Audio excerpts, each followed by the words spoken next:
Oke, Assalamualaikum warahmatullahi wabarakatuh. Jumpa lagi ya bersama saya Kak Eka Adi di channel Kimia, dan kita akan membahas tentang persiapan SBMPTN edisi keempat. Cukup 6 soal saja ya. Oke, langsung aja kita mulai. Nah, nomor 1, konfigurasi elektron yang tepat untuk ion Ti2+. Nah, di mana nomor masanya itu 48, nomor atomnya 22. Oke, kita mulai aja ya. Nah, untuk konfigurasi elektron atom netral pada Ti, berarti nomor atomnya 22, berarti jumlah elektronnya pun 22 juga. Maka konfigurasinya 1s2, 2s2, 2p6, 3s2, 3p6, 4s2, 3d2. Oke, kita hitung ya. 2 tambah 2 tambah 6, 10. 2 tambah 6 tambah 2, 20. Ya, tambah 2 berarti 22. Oke, berarti jumlah elektronnya ada 22. Oke, yang ditanyakan konfigurasi ion Ti2+, ya. Berarti karena dia positif, berarti ada elektron yang dikeluarkan. Elektron kan bermuatan negatif, berarti ada negatif yang dikeluarkan sehingga dia menjadi positif. Oke, di sini jadinya 1s2, 2s2, 2p6, 3s2, 3p6, 4s0 ya. Kenapa yang dikeluarkan itu 4s0?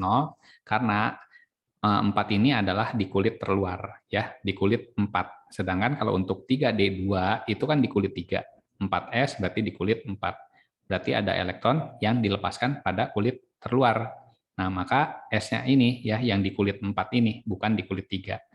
Oke, karena dia 0 bisa dicoret. Oke, jadi konfigurasinya seperti apa? 1S2, 2S2, 2P6, 3S2, 3P6, 3D2.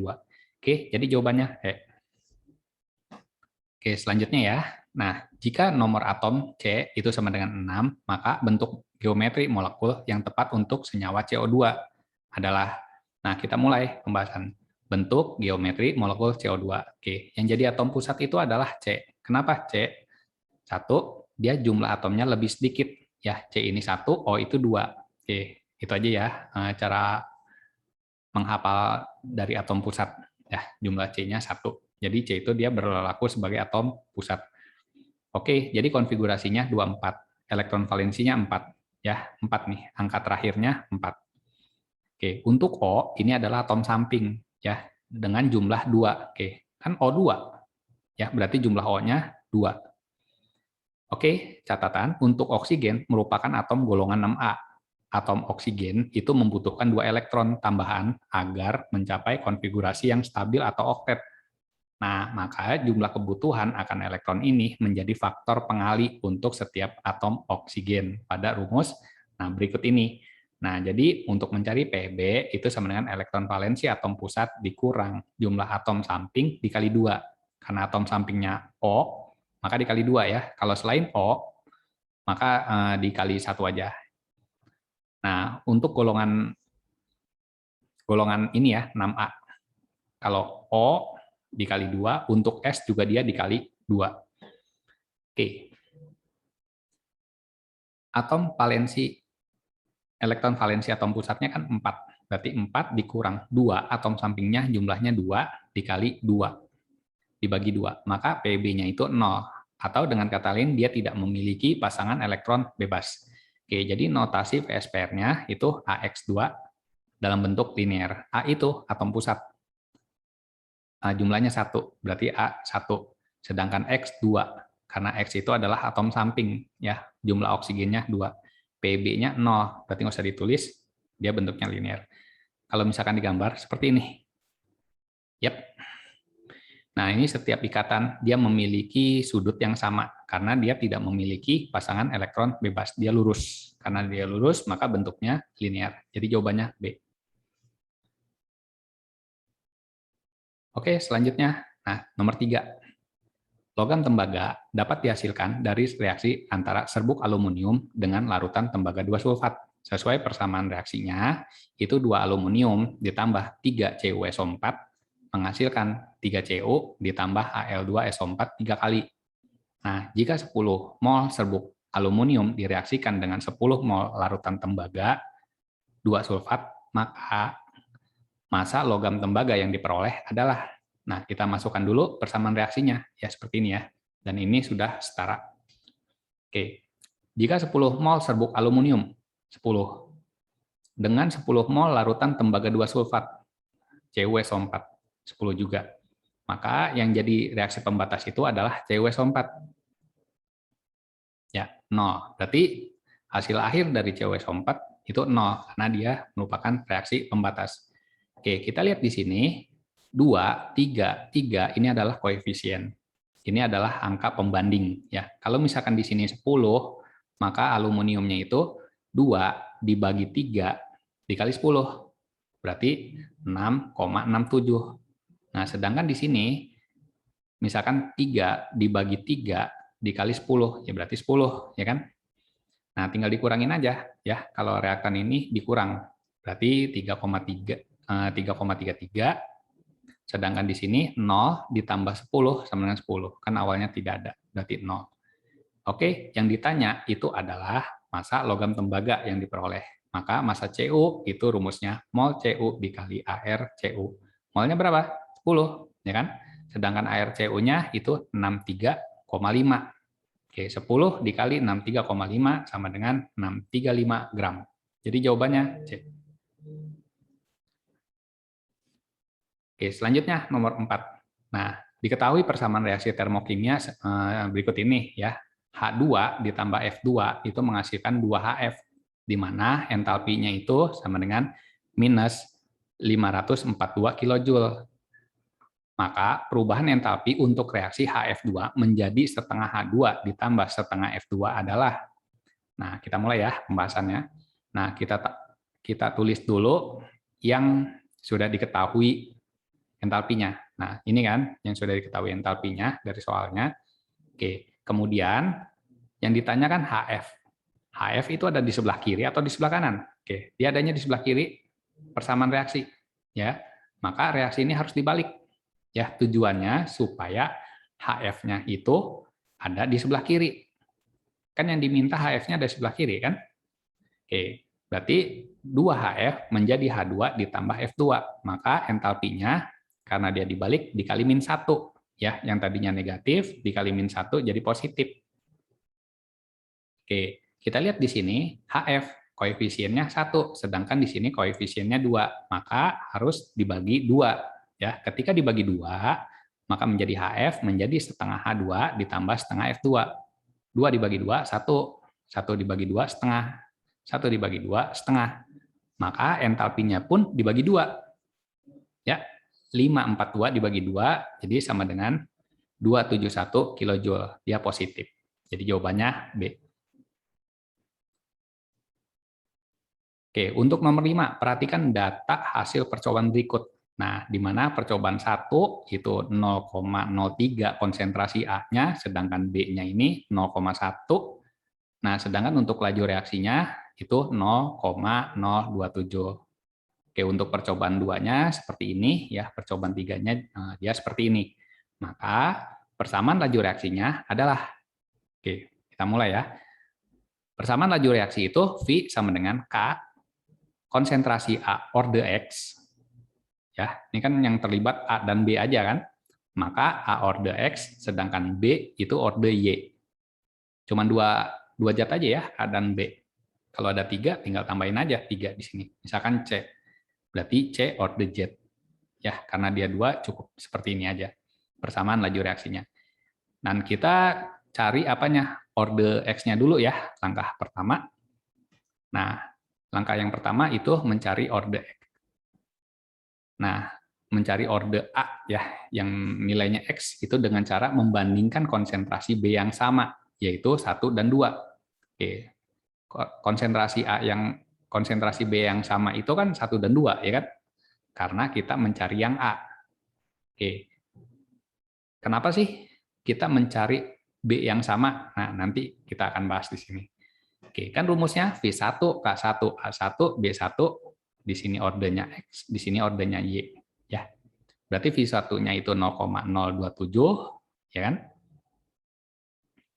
K1 0,03, dari sini konsentrasi A-nya 0,3, di sini 0,10, ya. Yang B-nya. Oke, tujuannya mencari yang B yang sama supaya bisa dicoret. Oke, kan K1 itu sama dengan K2, K1 bisa dicoret. Nah, ini karena konsentrasi B-nya sama, ya kan? bisa dicoret. Nah, tujuannya gitu ya, mencari B yang sama biar bisa dicoret. Karena kita mencari yang X. Yang X nggak mungkin dicoret ya. Oke, tinggal dimasukin aja 0,027 dibagi 0,09 itu 3. 0,03 dibagi 0,01 itu sama dengan 3. Kan ordernya X. Berarti 3 sama dengan 3 pangkat X. Maka nilai X-nya berapa? 1. Dapat ya order X-nya 1. Atau order A-nya, nilai X. Untuk order B, Y, itu dengan cara membandingkan konsentrasi A yang sama. Ya, tujuannya bisa dicoret ya seperti ini. Nah, kita menggunakan data 1 dan 3. Oke, seperti ini. Nah, tinggal kita masukkan V1-nya itu 0,27 ya. Nah, di sini bukan B2 tapi B3 ya, karena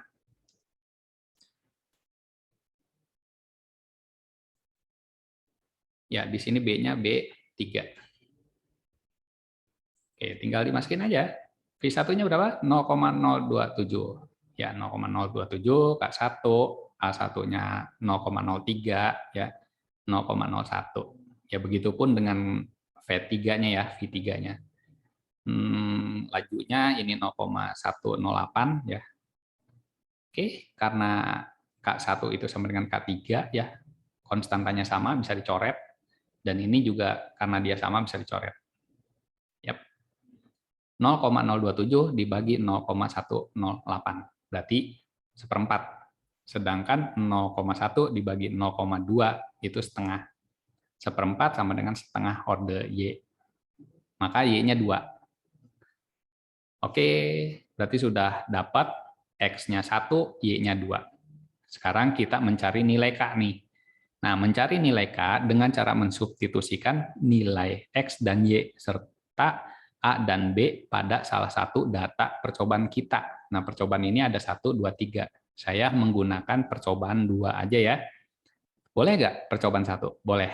Ya, pilih salah satu aja di antara 1, 2, 3. Hasilnya sama nggak? Sama hasilnya. Ya, kita ambil percobaan 2. Oke, kita masukkan V itu sama dengan K. A order 1, B order 2. V-nya berapa? 0,009. K 0,01 dari sini ya. Konsentrasi B-nya 0,1 pangkat 2 dari sini ya. Maka nilai K-nya berapa? Nah, nilai K-nya 90. Oke, kita sudah dapat nilai K-nya, nilai X-nya, sama nilai Y-nya.